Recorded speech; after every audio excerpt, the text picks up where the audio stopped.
Yogesh Chandra Bhasin, a first divisioner in MA Political Science from Delhi University, is a dynamic young man of average height and medium build. He has opted for off-white shirt and grey pants.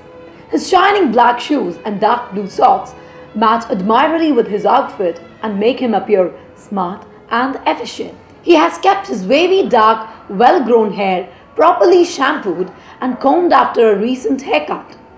He walks with confident steps, head held high and chest forward. By looking at him, one cannot but conclude that he is serious about the interview, as he has taken the trouble to dress and present himself in the right manner before the interview board. To avoid last-minute rush and unexpected traffic hold-ups, Bhasin decides to be at the UPSC office, which is the venue for his interview, fairly in advance and arrives there around 9 past 15 am. In an auto, avoiding the crowded bus journey and the consequent risk of getting his clothes crumbled. At the UPSC waiting hall for the interviewees, he finds a few candidates gathered around at the far corner and having discussions among themselves. Bhasin decides to join them and then introduces himself to the group with a friendly and cheerful smile, lightening up his countenance.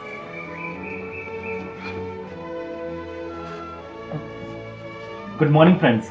I'm Yogesh Bhasin, one of the candidates for the civil services interview, and I could make out that you are all here for the same purpose. Oh, hello Mr. Bhasin. Let me introduce my friend to you. This is Mr. Reddy from Hyderabad, who should be contesting the election as a candidate to the Lok Sabha instead of attempting to get into the IAS. Hey, you have not introduced yourself. Mr. Bhasin, let me have a pleasure of presenting Shri Bhishma Narayan Trivedi of Allahabad, who ought to be in the film world, threatening the superstar status of Mr. Shah Rukh Khan, but decided to try the IAS. Oh, Mr. Bhasin, Reddy is just pulling my legs. Please do not take him seriously. Just call me Bhasin.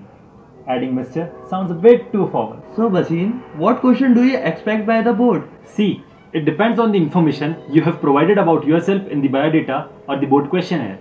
To start with, the candidate is put at ease and asked some routine questions relating to his education, home, family background, his hobbies, interest, present occupation, and of course the likes. Thereafter, they smoothly switch over to the interview, proper perhaps without the candidate even being aware of it. Oh yes, you are right. But what do you think what we should do if they ask questions which we may not have correct answers? The best thing is to express your regret and state that you don't know the answer. No wonder. You are so thorough and confident.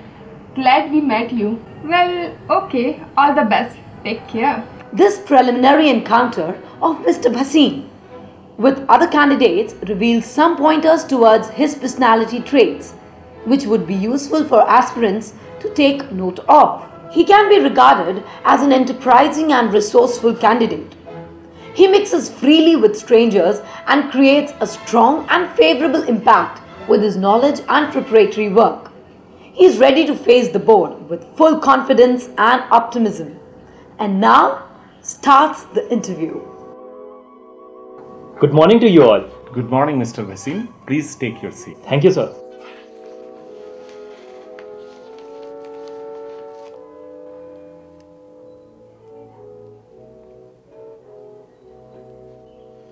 Mr. Bhasin, I find from your desire that you have studied political science at the university and gained first division in MA.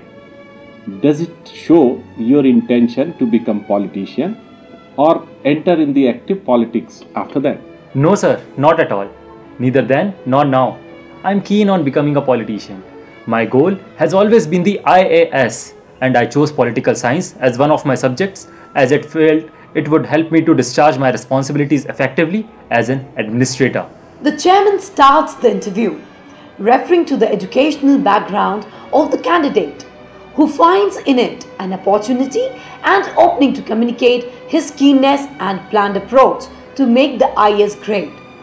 The candidate displays the courage of his convictions and also the tact and the ability to disagree in an agreeable manner. Mr. Bhasin, I have seen resume that you have indicated Haryana as your home state, but you have received all your college and university education at Delhi. How do you explain this? Sir, my great grandfather migrated from West Punjab. We are now settled down in Gurgaon, where my father and elder brother are running a small factory producing various automobile components. Though in Haryana, Gurgaon is just an hour's journey from Delhi, which is a hub of academic activities providing state-of-art educational facilities. Hence, I chose Delhi for higher studies. Oh, I see. But if you are selected for the IAS, which state cadre would you like to opt and why? Ma'am, I would like to either go to Nagaland, Mizoram or Arunachal Pradesh. In my view, there are some states which possess very challenging tasks for an administrator. The candidate expresses original and candid ideas without fear or favor, displaying courage, intellectual integrity and firm convictions. He is frank and outspoken without being dogmatic or offensive. A loyal and forceful leader who can face a challenge without courage, detachment and resourcefulness to accomplish the ultimate success.